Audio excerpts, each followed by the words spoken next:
Assalamualaikum dan salam sejahtera kepada semua pendengar pula bisa jadi DJ.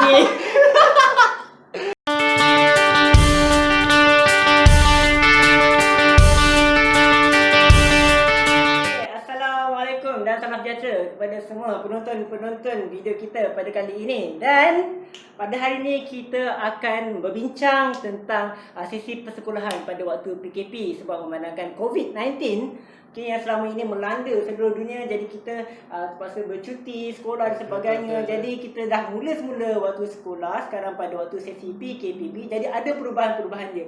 Jadi saya nak memperkenalkan dulu pelajar saya. Okey, saya persilakan Putra untuk memperkenalkan diri beliau. Silakan Putra. Hai, Assalamualaikum. Nama saya Putra Lutfi Hadi. Saya berumur 17 tahun.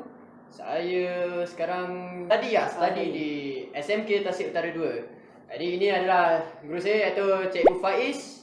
Hari ini kita akan berbincang pasal sesi persekolahan pada waktu PKPP. Okey, kita mulakan. Jadi Putra, sebelum ni pada waktu PKPP kita dah bercuti lama dah kan? Lama. Okey, dan tak boleh keluar rumah dan sebagainya. Jadi pada waktu diumumkan boleh bersekolah semula, apa perasaan awak pada waktu tu Putra? Silakan. Perasaan saya pertama ialah sebagai pelajar mungkin kita akan rasa normal lah. Bukan tipu lah kalau cakap nak sekolah, oh best. Okey. Kita jujur kan. Okey, jadi bukan kita cakap nak sekolah start tu kita dah rasa bosan apa semua. Cuma kita akan rasa macam yalah, kita dah cuti lama 3 bulan kan. Lepas tu bila je Menteri Pendidikan umumkan yang bahawa sekolah yang akan mulakan dulu iaitu pelajar-pelajar yang akan mulakan peperiksaan awam dulu seperti SPM, STPM apa semua. Jadi persediaan yang kita orang kena buat tu banyak lah. Mungkin kita akan rush untuk buat homework apa semua. Jadi bagi saya, untuk diri saya sendiri, saya berasa gembira lah sebab saya dapat berjumpa dengan guru-guru balik, berjumpa dengan rakan-rakan.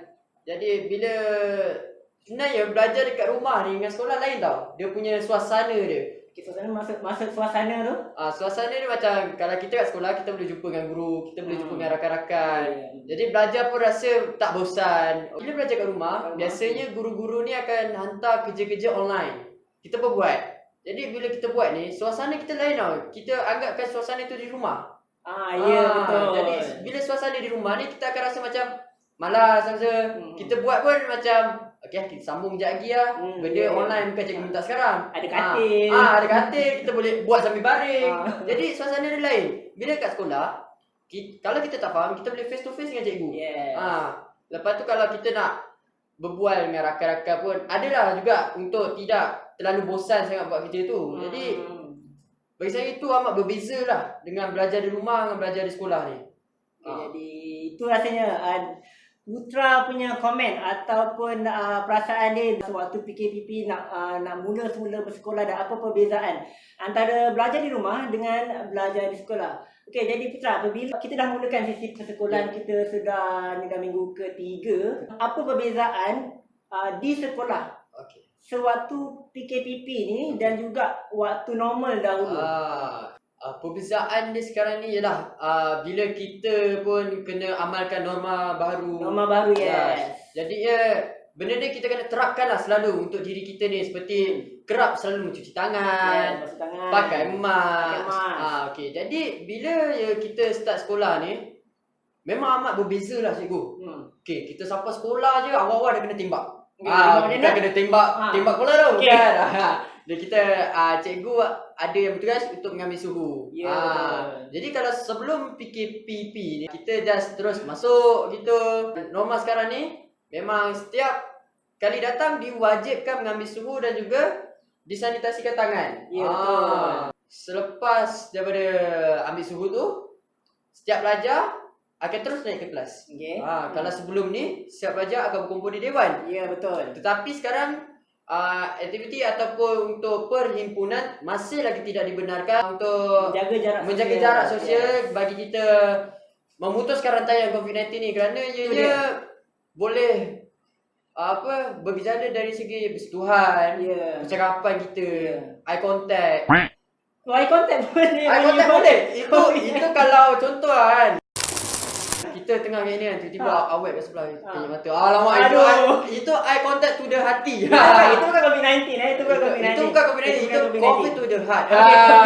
Waktu rehat dan macam mana? Okey, bagi waktu rehat pula, memang kita orang akan diberikan masa 1 jam.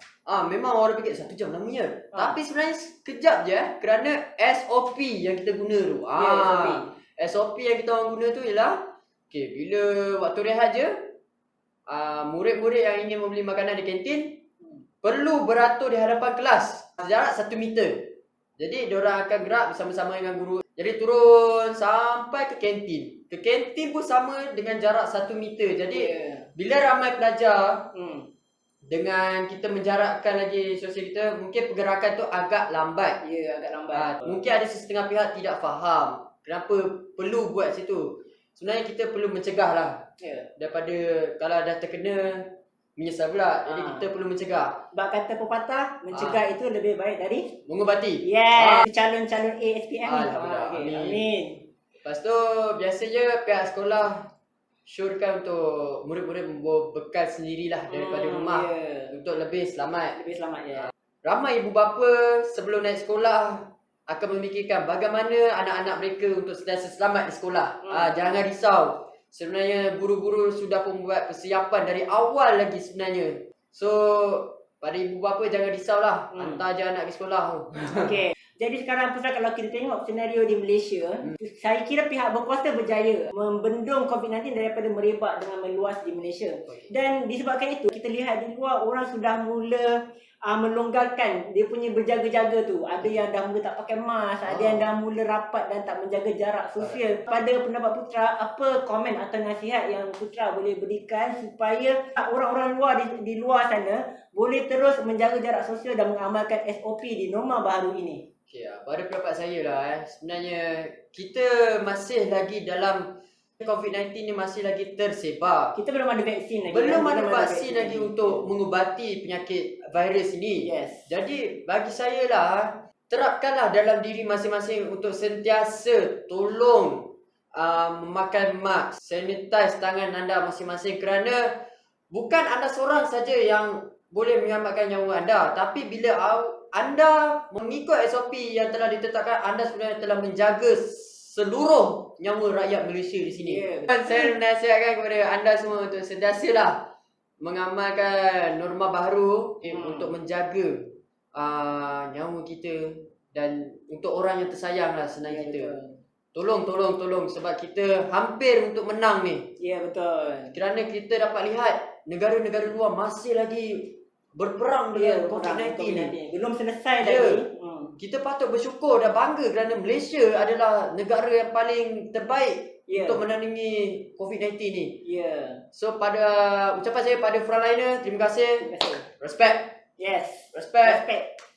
Untuk semua para frontliners. Dan saya kira yang paling penting pada ketika ini, walaupun kita rasakan bahawa COVID-19 di Malaysia taklah serius, tapi semua orang kena ada sifat bertanggungjawab, dan juga masih berjaga-jaga, sebab kalau kita leka mungkin COVID-19 akan merebak kembali dan na'udzubillah min zalik, kita tak nak perkara itu berlaku. Untuk warga-warga sukan di luar sana, jangan risau, kita akan kembali. Sebab Putra ni dia terlibat dengan bola sepak, jadi dia memang orang suka lah, dia memang dah tak sabar sebenarnya nak pijak padang tu. Tak sabar. Sama kawan-kawan dia. Dan dalam beberapa hari lagi pelajar tingkatan 1 hingga 4 dan juga pelajar sekolah rendah akan mula kembali bersekolah. Jadi sebagai senior di sekolah ini tingkatan 5 kan, apa nasihat awak untuk adik-adik yang bakal bersekolah tak lama lagi selepas ini?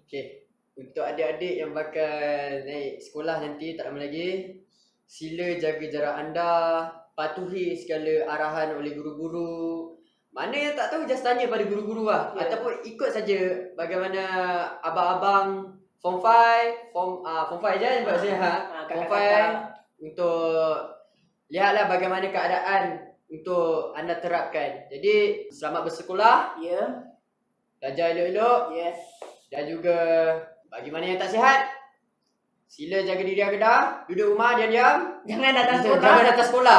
Bukan kita tak suruh datang sekolah, tapi bila anak tak sihat saja jangan datang sekolah. Nanti kita ramai-ramai kena kuarantin susah. Jangan jadi kluster SMK Tasik Utara 2. Okey, Putra. Berikan pandangan anda, Putra. Saya suka makan kari. Adik-adik sila jaga diri. Okey, adik sila jaga diri. Kepada guru-guru di seluruh Malaysia, kita sekarang adalah frontliner menjaga kesihatan dan keselamatan anak murid yang datang ke sekolah. Jadi, saya ucapkan selamat bertugas dan selamat menjalankan tanggungjawab yang diberikan. Dan hashtag kita jaga kita putuskan rangkaian COVID-19. Sekian saja daripada kami. Assalamualaikum. Putuskan rantai COVID-19. Jangan putuskan silaturahim.